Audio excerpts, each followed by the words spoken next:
3更半夜，一双笔挺的小靴子走在监狱的过道中，紧接着，一名狱警竟然站在了红妈的床铺前。他慢慢的俯下身，拿掉了小抱枕。红妈一个惊醒，竟然是叫她起床。红妈实在扛不住了，一晚上没睡觉，早上3点多被叫醒。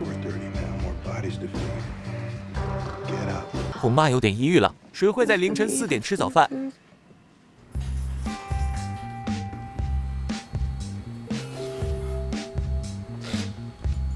女子监狱新增100多个人，床铺都换成了上下铺，而红妈的上铺很会打呼噜。红妈只说了一句话，就让上铺非常羞愧，就像是把大理石丢进烘干机的声音。大家集思广益解决打呼噜问题，有说把书塞在枕头下面之类的。又是一个难熬的夜晚，别人是怎么睡得如此香甜的？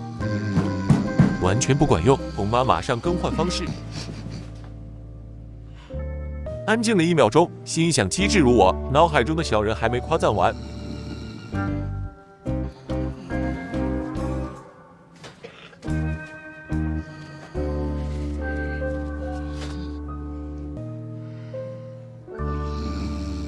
江郎才尽，这次用上了催化的方法，厚厚的书塞枕头下面，竟然是管用的。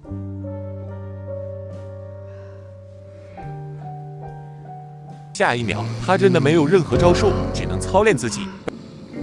而翠花也有别致的体验，大早上的以为自己在坐过山车。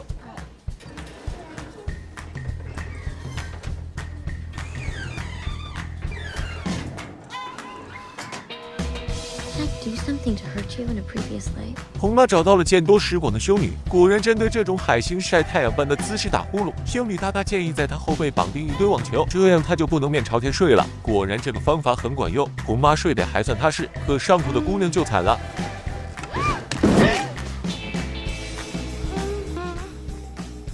I'm okay. I think I should go to medical. I should come with you.